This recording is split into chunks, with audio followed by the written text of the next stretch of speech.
కీర్తనలు 138వ అధ్యాయము. నేను నా పూర్ణ హృదయముతో నీకు కృతజ్ఞతాస్తుతులు చెల్లించుచున్నాను.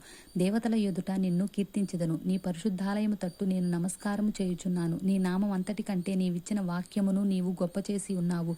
నీ కృపా సత్యములను బట్టి నీ నామమునకు కృతజ్ఞతాస్తుతులు నేను చెల్లించెదను.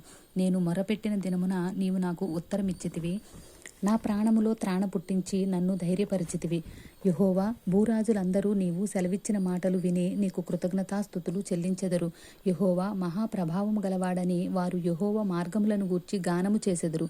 యెహోవా మహోన్నతుడైనను ఆయన దీనులను లక్ష్యపెట్టును. ఆయన దూరము నుండి గర్విష్ఠులను బాగుగా ఎరుగును. నేను ఆపదల్లో చిక్కుబడి ఉన్నను, నీవు నన్ను బ్రతికించెదవు. నా శత్రువుల కోపము నుండి నన్ను రక్షించుటకై నీవు నీ చేయి చాపెదవు. నీ కుడి చేయి నన్ను రక్షించును. యెహోవా నా పక్షమున కార్యము సఫలము చేయుము.